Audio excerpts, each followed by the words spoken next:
Greetings from us. We are delighted to once again share with you on the skill of graph drawing in chemistry theory. Today we present 2017 chemistry paper 2 and we are looking at question number 7. Now, the skill of graph drawing, as we had mentioned earlier, comes from quite a number of topics. We have solubility and solubility curves. We have thermochemistry. We do have reaction rates and radioactivity. So in 2017, radioactivity was tested. So join us as we have a look at question 7, and we were asked to draw a graph of rate of disintegration of a radioisotope. So the question read, the decay rates of a sample of a radioisotope of bismuth at different time intervals is indicated in the following table. So the table had time in hours, which we shall put on the horizontal axis, the x-axis, and then the rate of disintegration in counts per second, which we shall plot along the vertical axis or the y-axis. So the figures, we have time 0 hours. The rate of disintegration was 730 counts per second. At 5 hours, we had a rate of 570 counts per second. 10 hours, the rate reduced to 455 counts per second. 15 hours, we had 365 counts per second. 20 hours, 292 counts per second. And finally, 25 hours, we had 232 counts per second. So the first question this year actually tested on the skill of graph drawing, and you are asked to draw the graph of disintegration rate against time. This year the examiner wasn't generous enough, so he did not mention which axis to put disintegration rate and which one to put time. But I believe students of chemistry should know that the first variable should be on the y-axis, and then the second variable should be on the x-axis. So for our case, disintegration will be on y and time would be on x. So let's go ahead and draw the graph. I had drawn the axis earlier, so that we go straight into choosing the scale. Now, because we want to use more than 2/3 of our graph area, I thought it wise for the x-axis to use a scale of 3 centimeters to represent 5 hours. So from 0, 3 centimeters, 5 hours, another 3, 10 hours, another 3, 15, another 3, 20, and another 325. So you can see, students, that when I use that scale, I'm able to actually use my space quite well, and my graph is not going to be a tiny one. Now, for this video, I want to also present a skill that is allowable in chemistry. The idea of breaking the axis sometimes may not be necessary. So, our first figure for the y-axis, if you can remember, is 232. So what I can do, I can avoid breaking the axis, and instead, at the origin, I put a figure that is closer to my 232. For this case, I can do 200. And then I write it at the origin. This skill is also allowed in chemistry. As long as you indicate where 0 is also where your 200 is. I don't know whether mathematicians will rebuke us, but in chemistry paper 2, this is allowed. So you do not have to break your axis all the time. Now, to optimize the axis, I have decided to use a scale of 2 centimeter to represent 100 counts per second. So from 200, we are moving to 300, then 400, then 500, then 600, then 700, and finally 800. Don't forget that our biggest or highest figure we had is 730, somewhere around here. So again, you can see my axis is well utilized and my scales are actually very reasonable. Next, we are supposed to label our axis. So here I have disintegration rate,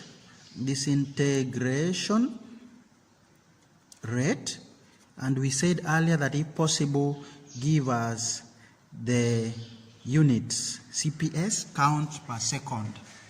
On the x-axis we have time, and the units are what? Hours. So this one you can put in words, counts per second. So far so good. So the next thing to do is we go straight to plotting. So at 0 hours, the count rate is 730. So if 2 centimeters represent 100 counts per second, it means that each small square is going to represent 10 counts per second. So 730, I just do 3 small squares above 700, and I put my first point there. Moving on, at 5 hours, I am at 570. So I'll do 510, 520, 530, 540, 550, 560, 570. Here we are. At 10, we have 455. So this is 450. I'll do half the square because each small square is 10. So it is right in the middle after 450. At 15, we have 365. So this is 350, 360, 365 is right in the middle of that square. Moving on, 20, I have 292. So here I'll do something near. This is 250, 260, 270, 280, 290. 2 is almost before half. So we approximate almost before half of that small square.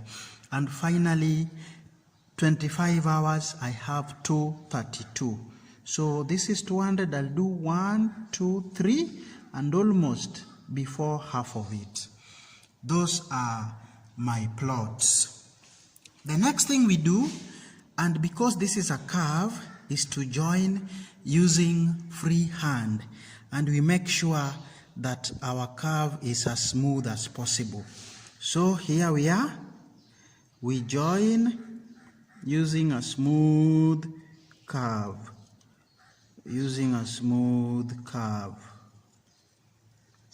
Here we are, smooth curve, looking good.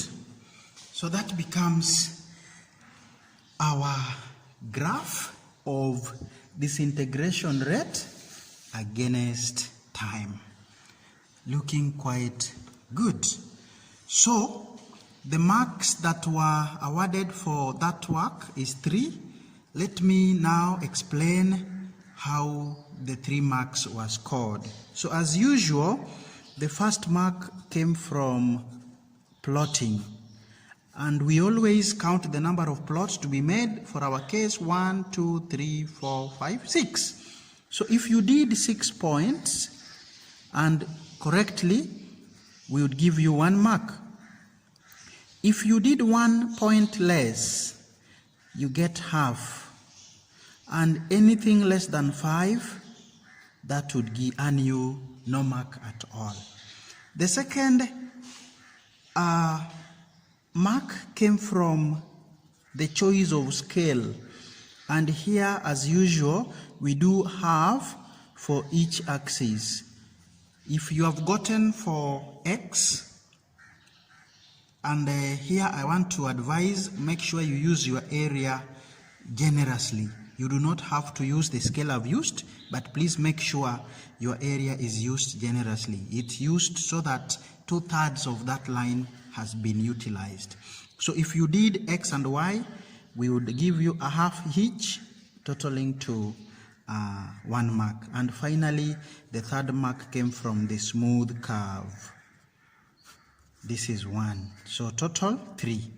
Again, you can see here, we did not have any marks for labeling the axis. But please make it a habit. You never know when the examiner will decide to award for labeling.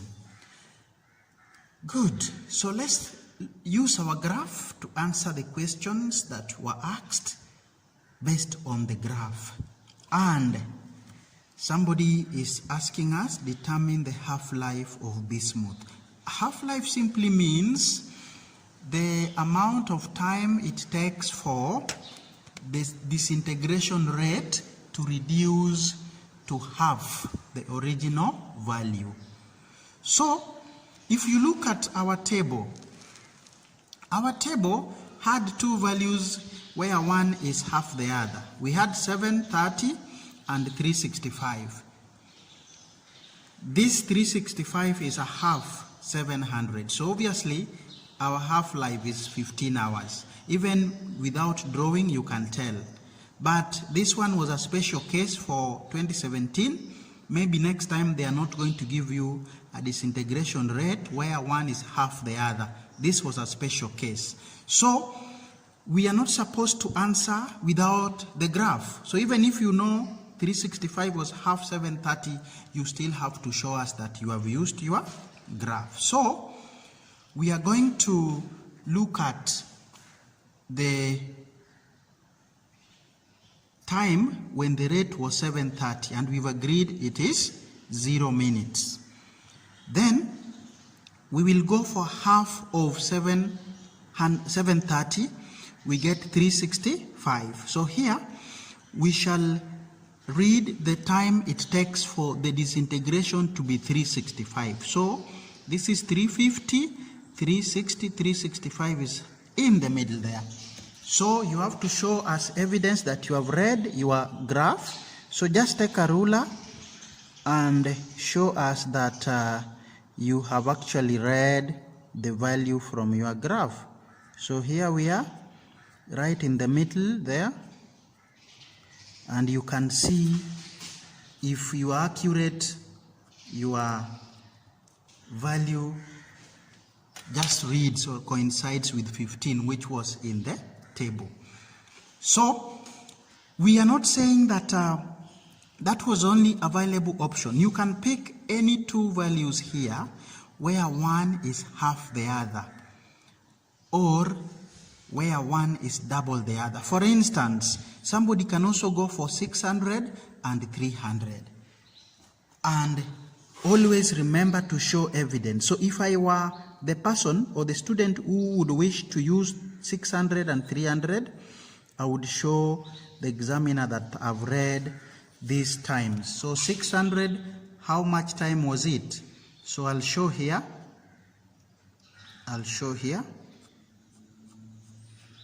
Read this value and then come to 300.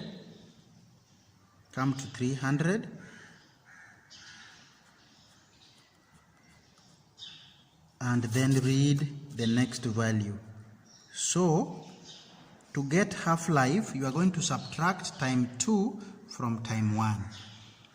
Any two values you can pick from here, depending on you, as long as one is double the other or as long as one is half the other.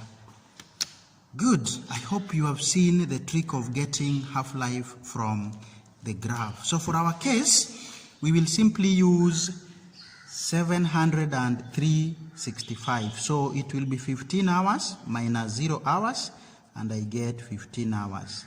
If you used 600 and 300, get this figure here. according to your scale, subtract it from this figure here. Even if you don't get 15 hours, we will mark that correctly. So a half for doing the subtraction, a half for the answer, total 1. Next question. What would be the effect on the curve if the amount of sample of bismuth used was halved? Now, radioactivity, as we all know, doesn't depend on concentration. So the answer here was very, very straightforward. No effect. Why? Quantity of bismuth does not affect half-life. Does not affect half-life. So no effect, half. Going ahead to explain another half, 1 mark. Then let's have a look at question, the other questions on page 2.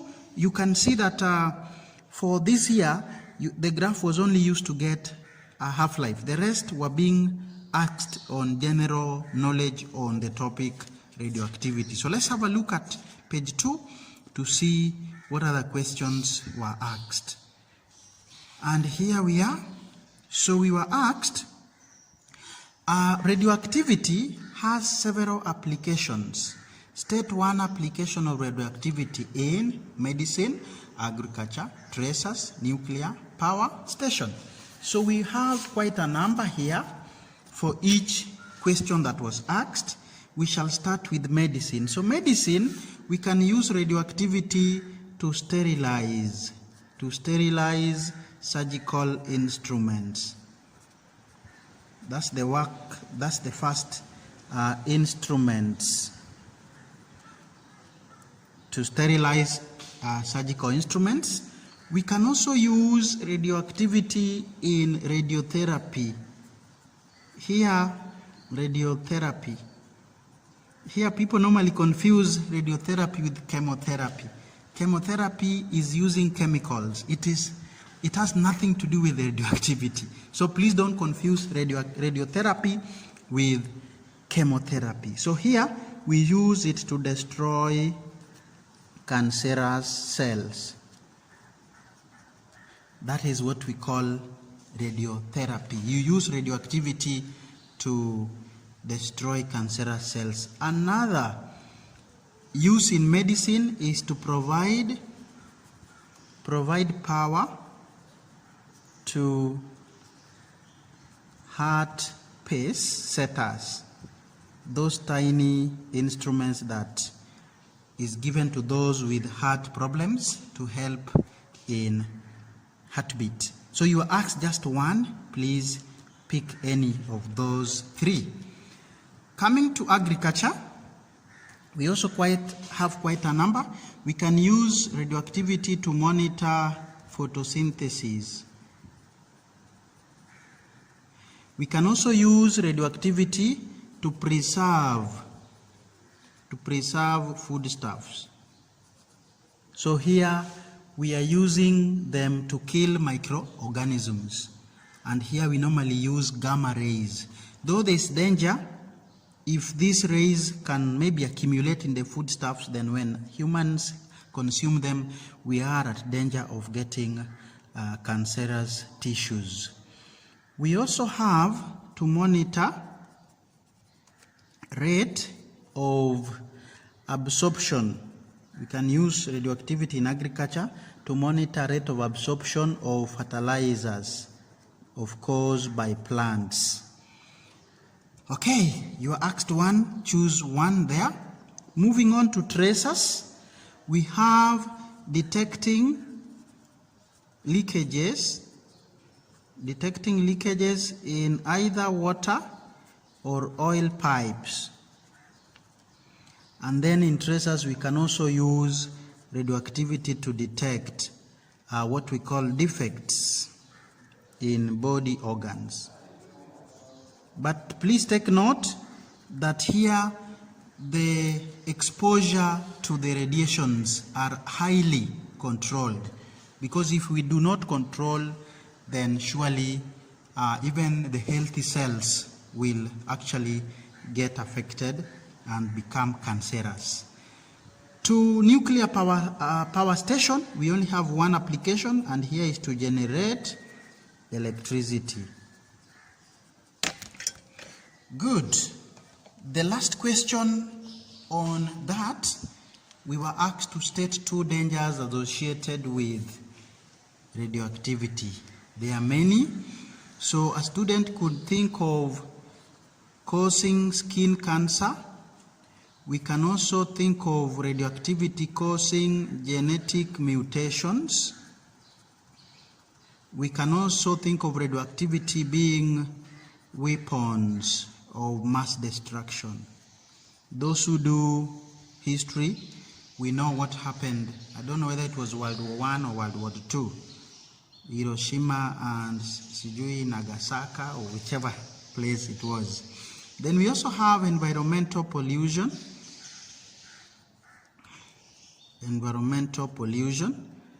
And finally we have destruction of properties of metals.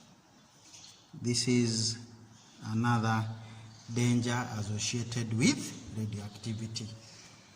So students, we've come to the end of our video where we have seen how to again draw a graph, this time around from the topic radioactivity. As usual, we just don't draw the graph, we draw the graph and go ahead to answer all the questions that were asked for the year. We want to thank you so much for always being our company, and we hope whatever we are doing is helping you in one way or the other. Continue spreading the good news, and please subscribe so that we can continue to spread the good news about this beautiful subject of ours called chemistry. Good afternoon, everyone. God bless you.